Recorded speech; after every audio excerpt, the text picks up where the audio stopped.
Morning all. I had to go out and get another sprayer so I could have one for APC as well as the one I have for rinseless wash solution. And I figured since I have to alter this one anyway to make it pumpless, I'd bring you along and show you how I do it and what you need. First thing you need is a pump sprayer. I pick a 2-gallon one, even though I only use a gallon of solution. That way, when I pump it up, it's got a large reservoir of compressed air, and doing it this way allows me to pre-spray an entire car without having to put more compressed air in or attach to the air compressor to fill it back up. I can easily get a full-size car such as my Camaro or my wife's Escape without pumping it up once after the initial fill. Usually I can get it a second time for like a chemical rinse chemical hybrid wash, but by the about halfway through the second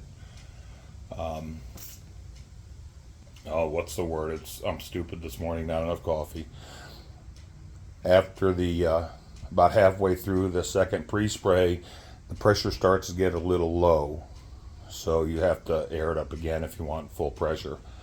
I picked this one up at Tractor Supply for about $30. For the rinseless wash, it works great.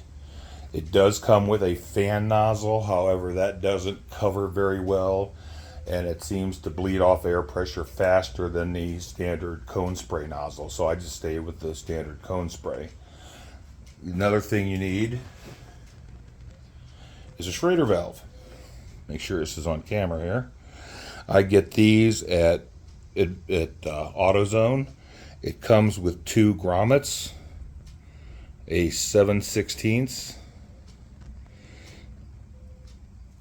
and a 1/2 inch, which is attached. So you can either use a 7/16 inch drill bit or a 1/2 inch drill bit. I've chosen to use the 7/16 just because that's what I have on hand, and my 1/2 inch is a wood bit, so it's kind of sloppy when drilling a hole. To tighten this down, 9/16 inch wrench,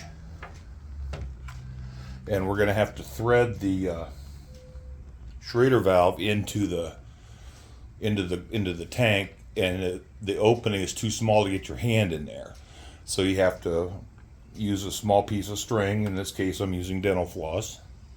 Tie it to a small weight. I'm using a small wood screw. Tie it to the string, drop it in the thing, and then just tilt it until it comes out the opening. I'll demonstrate that. And of course, the most important thing of all is your coffee or beverage of choice. So give me a second, I'll get set up. I will unbox the sprayer and we'll get started. So the pump sprayer does come somewhat disassembled. You've got your handle / pump lever, your container, and your hose with the spray wand. On it is the spray tip. Attached is a red flat fan tip. Like I said, the fan tip doesn't work that great, so I just set it aside for future whatever and use the tip that comes with it for spray. I do adjust it to be a little more coarse for better coverage. We all agree that Scott Graves makes the ultimate in detailing kegs, but in my case, being retired on a fixed income, I just can't justify buying one, let alone 2 of his kegs, so I have to go the less expensive route. So I'm going to take the pump handle, set it aside, set aside the hoses, and what I like to do is, this is the safety relief, and I like to put the Schrader valve on the opposite side. Just me, you can put it anywhere in here, just for me I like the opposite side.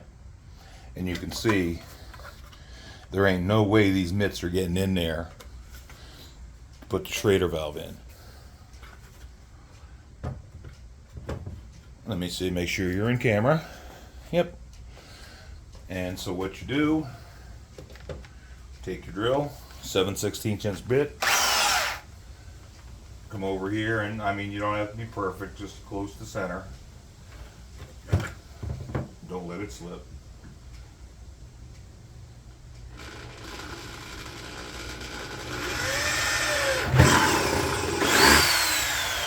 That's all there is to it. Just drill a small hole and you're done with the drill.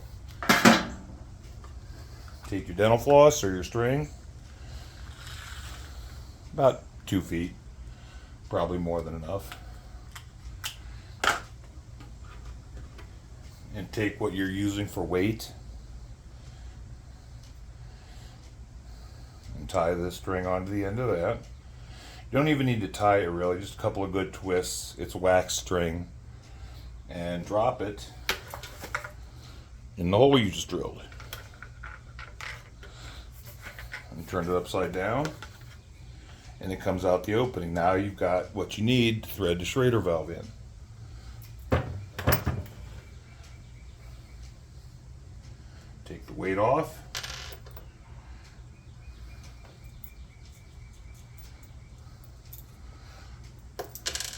Disassemble the Schrader valve.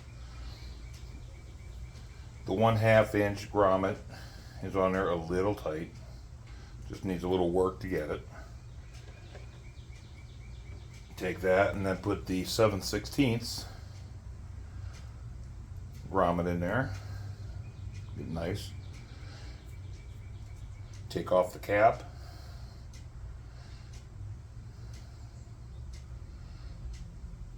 Put the string over the threads.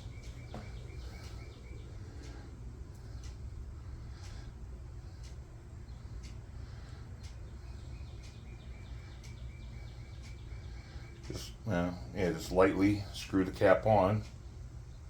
That way you're pulling from the top and it will come through this hole. Drop it in.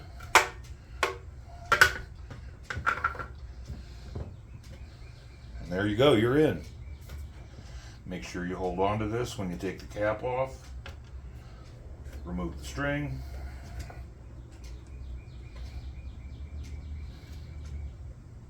And I'm going to have to clean up that hole a little bit. So I'm going to be doing this part again. But basically, once you get this threaded through, you take this washer, it's a little curved, put it curved side down, and you're holding on to this as much as you can the entire time so it don't drop back in. Take your nut, spin it in, tighten it down with your wrench, and you're done. What I'm going to do is I'm going to clean up that hole a little bit and then come back in and show you how I actually set it up. Okay, so I cleaned up the hole some. The Schrader valve fits the way it's supposed to. And you can see I'm holding it here so it don't fall back in until I'm ready.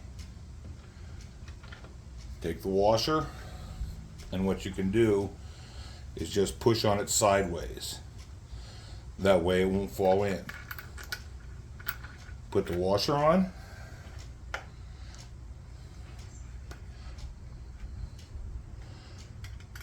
Put the nut on.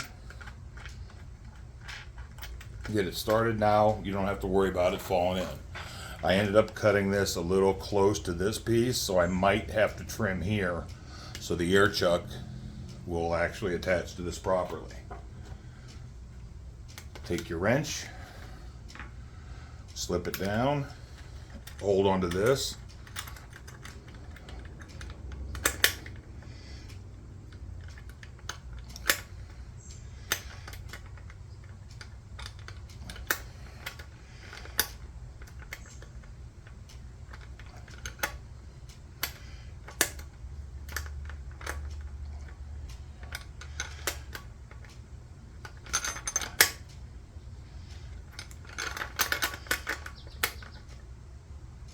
And once it starts to snug, you can let go of the valve.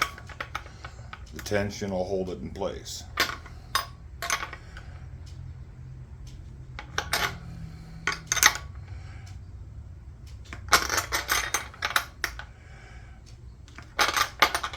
And what it's doing is it's pulling that grommet up into the hole, which effectively seals it. I'm going to put my finger here to make sure that this thing's not turning.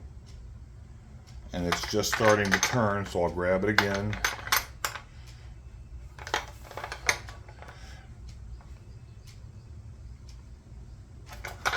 Snug it down, and you're all done. All you have to do is attach the hose with the sprayer, and you've got this nice little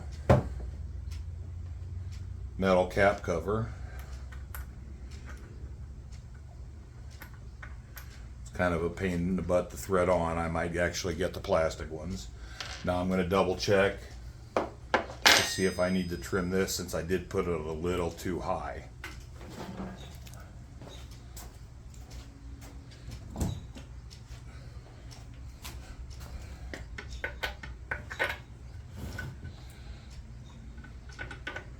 And yeah, I did, so I'm going to have to trim this here a little bit. As long as I don't mess with this or get too close to here, it's not going to cause any sealing problems. But just don't do what I did, and make sure you come down at least another ½ inch before you drill your hole. Pour your solution in, put the handle in, tighten everything down, get your air compressor, and you're good to go. And that's all there is to it. Thanks.